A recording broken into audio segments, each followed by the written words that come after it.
Good evening and welcome to the News Hour Agenda. I'm Mahadas Gopalakrishnan. Viewers, the game is appearing to get over for 2611 terror mastermind Tahawur Rana.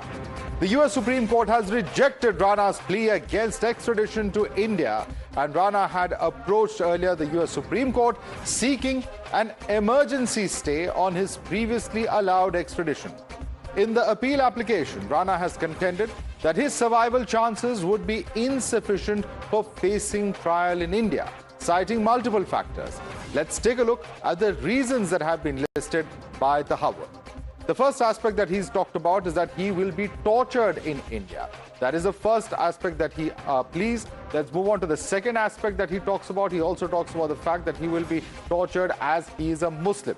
The third aspect that he is also referred to is that he is a Muslim of Pakistani origin. And fourthly, he says he has severe medical conditions, which of course have also been invoked over here. He says that there will be torture in India which will lead to his death, is his plea before the Supreme Court. He's also, of course, made several other aspects as far as, the kind of legal precedents that have been cited, including the 20th of February ruling of the King's Bench Division of the High Court in London, which blocked arms dealer Sanjay Bhandari's extradition to India. Viewers, let's tell you who Sanjay Bhandari is, cited by Tahawur Rana in his petition. Sanjay Bhandari is a UK-based arms dealer, and in fact, Sanjay Bhandari is a person who's an accused middleman in the defense sector in several aspects here in India, offered a consultancy service to defense manufacturers is the charge that he is facing, and he's also a resident of India for tax purposes in 2015. He fled to the United Kingdom after facing charges of tax evasion here in India. He's been accused of concealing overseas assets as well. And this is the individual whose case has been cited. Remember that in December 2023, the Enforcement Directorate had claimed that Robert Vadra's link to Bhandari was pretty much there. The ED had also claimed that Bhandari's aide was a close associate of Vadra. Now, with, in fact, Tahawur Rana submitting a renewed application to the Chief Justice John Roberts seeking a stay of his extradition to India after the top court rejected his emergency bid. Meanwhile, India is persistent in its resolve to bring back the Pakistan terrorist who has killed over 160 people in the Mumbai terror attacks. Listen in. You would have seen President Trump's comments regarding the extradition of Tahawur Rana. The joint statement, which was adopted during the visit of the Prime Minister, also reflects this sentiment. We are working closely with the US government to complete the necessary formalities to allow for his extradition to India. All right, let's take this across to our guest. Joining us is Sanju Verma, BJP's national spokesperson. Sushant Sareen is a senior fellow of ORF. We have with us Syed Asad Abbas, political analyst. Also joining us is Ashutosh Mishra, senior journalist. Let me start with you first. Ashutosh Mishra, can we take away from the fact that it was announced at that platform from the White House when Prime Minister Modi and President Trump were sharing the stage that Tahawur Rana would be returned to India? It's a return that's taking place after the attacks of 2008. And certainly one will have to give credit for the diplomacy where it's due. So if you are giving credit to where it is due, you should also remember that this extradition request was filed during the UPA regime in 2011.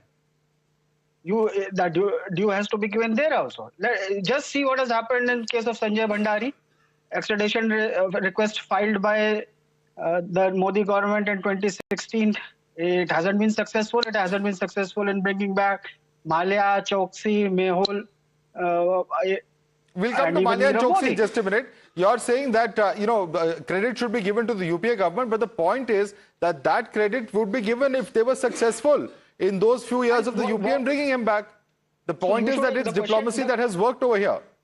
So the question here should be that the request was filed in 2011. This government has been there since 2014.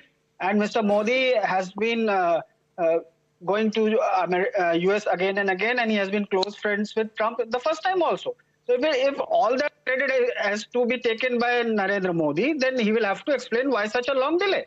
Okay, let me bring in Sushant Sareen on that. One second, before I go across to Sanju Verma and Syed Asad Abbas, I want Sushant Sareen to come in on this. Sushant Sareen, how does this really work? Do you agree with Ashutosh Mishra's contention that A, First, he was saying credit should be given to UPA government. They are the ones who initiated the extradition. Secondly, he says if Modi and Trump are so close, why didn't it happen in the first tenure of President Trump? Your response, Sushant, to that?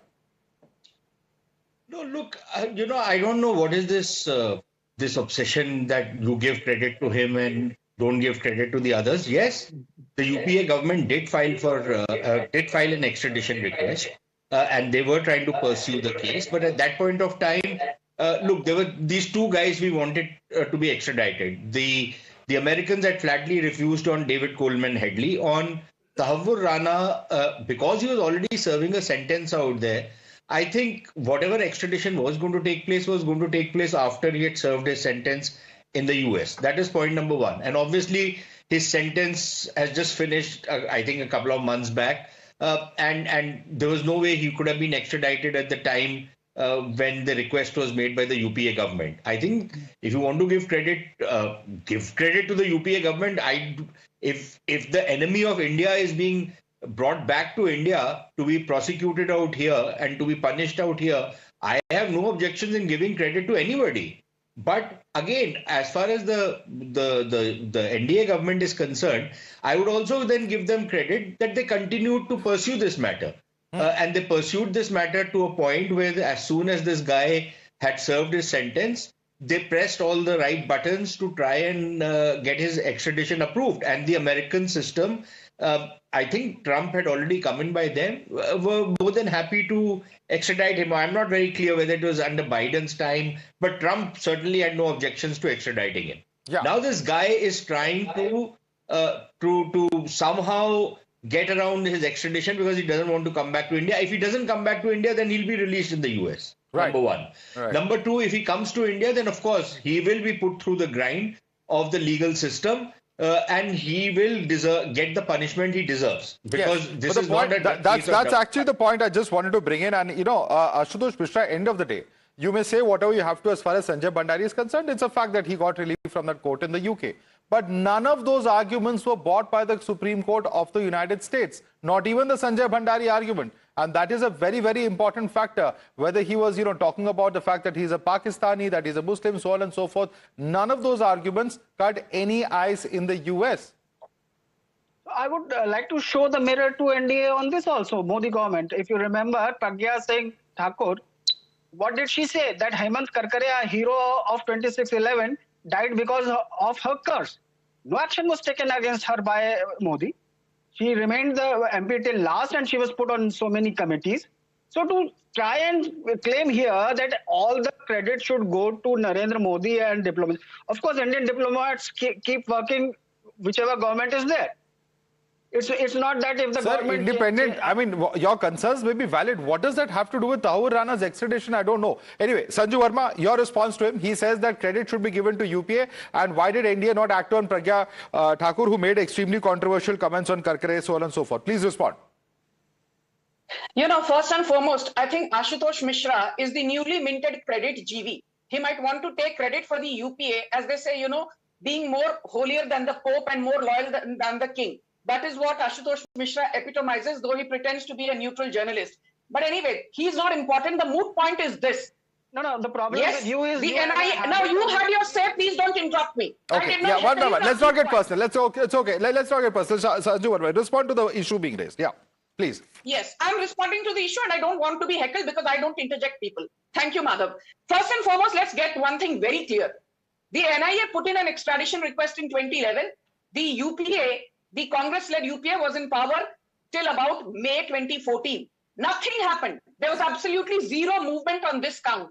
And for somebody to be sitting here and saying that the Congress-led UPA deserves credit when in the 2611 horrifying terror attack, more than 174 people were dead, and the ex-Indian Air Force Chief, Fali Homi Major, is on record saying that the Indian Air Force was willing to avenge. It was willing to go into Pakistani territory and fight the Lashkar-e-Taiba. But Manmohan Singh and the proxy government of Sonia Gandhi refused to give permission. So please don't sit here and wax eloquent about the Congress deserving credit. Point number two, I just want to very quickly say this, that, we are giving a very violent man, Tahavvur Rana, back to India immediately. There are more to follow because we have quite a few requests we work with India on crime and we want to make things better for India. This is what Trump has said a few days back, acknowledging the ongoing collaboration between India and the United States on matters pertaining to terror and terrorism. Both Trump and Modi are very clear. There's no room for terror because there's nothing called a good terror and bad terror or good terrorist and bad terrorist. Whereas I want to remind Ashutosh Mishra that Ajmal Kasab ko jail ke andar biryani khilate at the expense of Indian taxpayers, who was raising the false bogey of, ye to RSS ki sazish hai after the horrifying 26/11 terror attack. Digvijay Singh is on record saying this is an RSS conspiracy. Sushil Kumar Shinde coined the term saffron terror. You have people like Shashi Tharoor coining the term Hindu Taliban. Had Tukaram Omble not captured Ajmal Kasab alive for decades together, we would have said, "Arey, ye to RSS ki sazish hai." So please get your facts right. After 174 people are killed, rather than lambasting the Congress government. Let me bring in Syed Asad Abbas on that count. Syed Asad Abbas, there's been a tremendous effort to try and take away from the fact that this was indeed an international terrorist conspiracy by linking it to RSS, by linking it to saffron groups. It's a huge disservice that has been done. That is the thrust of Sanju Verma's argument. And also it's a fact that in this particular case, the government, which has made 178 requests over the past 5 years, different countries, it's a fact that this government has been pursuing these cases that exist on foreign soil. And it's never easy. There are challenges. In this particular case, if a challenge has been overcome and if the person is likely to come back to India, shouldn't we all as Indians be celebrating because he's one of the masterminds of 26/11 at the end of the day? Absolutely, Mother Saab. There are no two ways about it. I've always believed in matters of national security and matters where it matters. To us as India, as a beautiful nation, we must come together. And yes, if Sanju Verma ji is screaming for credit, ma'am, I give you the credit, and the Bharatiya Janata Party government for, extradition of Tahir Rana. There are no two ways about it. But the fact is, ma'am, I did not interrupt you. Please do not interrupt me. But the fact of the matter is, let us agree on facts, ma'am. It was the UPA government which filed in the first extradition request. Of course, no doubt about the Indian bureaucracy, the diplomacy internationally has worked very well. Also, since you brought down Tahir Rana now coming back to India, that's great. Ma'am, we are also looking forward to all the promises that you've made in the last 10 years. Where is Mehul Choksi? Where is Nirav Modi? And where is Vijay Mallya? No doubt Modi ji is a global leader. He's got great relations with the US, UK, so on and so forth, with all the respective universal countries and governments. What is the update, ma'am? Why don't we see? Okay. I'm allowing that question one by one. Just let's go one by one, please. I'm allowing that question. The point being made by Abbas is that what about individuals such as Nirav Modi, Vijay Mallya? There are several such fugitive absconders who are outside of Indian jurisdiction, who, as the government has said, will be bringing back to India, but has not yet been successful. Sanju Verma, your response to Abbas. Let's first and foremost get one thing very clear. I'm not sitting here to stand in solidarity with the likes of a Mallya or a Nirav Modi. But the fact is, thanks to the willpower and conviction of the Modi government, that Vijay Mallya, who owed the Indian government 9,600 crore, till date, more than 14,800 crores have been recovered towards principal and interest, which was overdue to Indian banks, thanks to Vijay Mallya's Kingfisher going belly up. So first and foremost, taxpayers' money has been recovered. Point number two, when you sit here and talk about Nirav Modi, this is the same bunch which has refused to acknowledge that there is a man called Abhay Thipse. He left the Bombay High Court as a senior judge, and within a month he joined the Congress in the presence of Rahul Gandhi for the longest time. It is Abhay Thipse who's been fighting on behalf of Nirav Modi. So TV studio or TV debates par, the entire Congress Jamaat says, respond. Abbas, respond quickly. Quick response, Abbas. Quick response, ma'am. I'm glad you mentioned about Abhay Thipse. Very good, ma'am. Great. Well done. But what about terror accused like Pragya Thakur? You gave a ticket to contest elections, ma'am. If Abhay Thipse is wrong, then even giving a terror accused a ticket to contest elections is also wrong. So one side you speak of Rahul Gandhi's partner or supporter. There's also Pragya Thakur, ma'am. So therefore, there is also Pragya Thakur. Not just that, you also said that, she's okay, we've raised that issue of Pragya Thakur. Once again, Abbas, two wrongs don't make a right. But I want to bring in Sushant on a larger point. Sushant, of course, this is a success. No doubt about the fact that the Supreme Court rejecting Tahir Rana's plea is no doubt a shot in the arm for India, for India's agencies, and the consistency with our governments that have been practicing this. But at the end of the day, if there are cases also such as Sanjay Bhandari, which are embarrassing, because here is a person, who is accused, who's wanted in several high-profile cases, some of them even politically linked, Vadra link, etc., that has come out that have been alleged by agencies. Then somewhere or the other, there's also a question about how we are handling such cases and how do we avoid such embarrassments at international fora in the future. Yeah, Madhav, in many cases, that is really the nub of the problem. I'll give you another instance. We got the extradition, again, to the credit of the Modi government. We got the extradition of this fellow Christian Michael, Michel, whatever the guy's name is, right? For 6 years, he was kept in jail. And then after 6 years, you did not even start a trial. Now, that goes to the discredit of the government. Either don't ask for extradition or make such a solid, foolproof case that you prosecute the guy and you make sure that you put him in jail for whatever crimes he has committed or whatever crimes he is accused of. But, to keep a guy in jail for 6 years and not, be able to even hold a trial, I don't see how we can then defend a case like that whenever we go for extradition next time. So that is one issue which I think the government of the day should hold prosecutors responsible for, and head should start rolling. Okay, that is one part of it. The second part of it is in the case of these terror accused guys. Look, you have to be rest assured that they are going to try and do everything possible to raise serious questions about the Indian judicial system. True. But the fact that I think earlier somebody was talking about this fellow who was hanged, Ajmal Kasab. The Indian judicial system went out of its way to ensure that he got a fair trial, right? You can't be more fairer than what the Indian judicial system did, where even during people who were involved in heinous acts of terrorism, the courts would open at 3 o'clock to hear a final plea. So that is the Indian judicial system. You won't be caught dead finding Supreme Court judges in the US doing something like this. But at the same time, just look at these cowards, these jihadist cowards. This Tahawwur Rana fellow had no shame in professing his Islam when he was plotting to kill hundreds of people and mass murdering hundreds of people. And now suddenly he feels that because he's a Muslim, he is now going to not get fair treatment.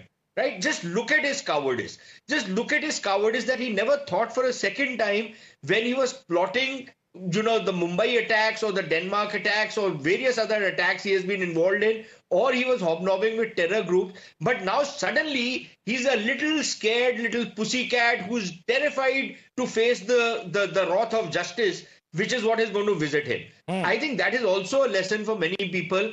What a bunch of cowards these jihadists are, who sit in, their safe enclosures like these Hafiz Saids and these generals of the Pakistan army, who sit in the comfort of their headquarters and plot these dastardly attacks. And yet when it comes to having to, pay for their crimes, these guys are such scared little pussycats. I think that is also a lesson for us. Absolutely. And in fact, Ashutosh Mishra, you want to respond to that? Because, the clear double standards of somebody who's, engaging in acts of terror quite willfully, knowing very well what the plots are. David Headley told him what he was actually using his firm's identity, etc., and the credentials for. Knowing fully well all of that, he had no problems providing him logistical support and all other kinds of support. But he was very much part of that plot. Now he suddenly invokes that identity, saying that I will be targeted.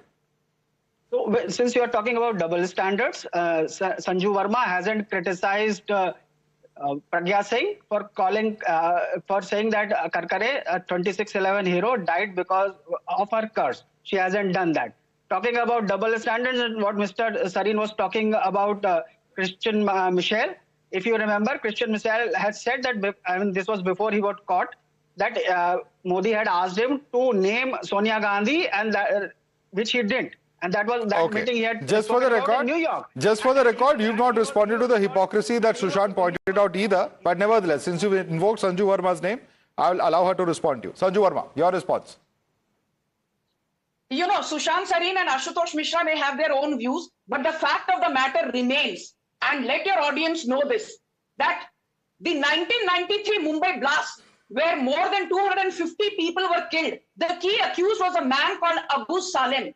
The US had approved his extradition in 2004, but it was after more than 10 years, in 2015, that Abu Salem was finally extradited from Portugal to India thanks to the conviction of Prime Minister Narendra Modi and his government. So if you want to say that, अरे भाई साहब, Christian Michel का क्या हो गया? यहाँ पर तो trial भी चालू नहीं हुई. Please understand who got Syed Salahuddin designated as global terrorist during Trump 1.0. Modi government. Who got Abu Salem here under Prime Minister Modi? The first term, it is his willpower and his conviction which helped Abu Salem come back from Portuguese to Indian territory so that he could be behind prison bars. All right, we'll have to leave it there. Ashutosh Mishra, in fact, Syed Asad Abbas and Sanju Verma will stay with us for debate number 2. I'd like to thank Sushant Sareen for joining us on debate number 1 of the show this evening.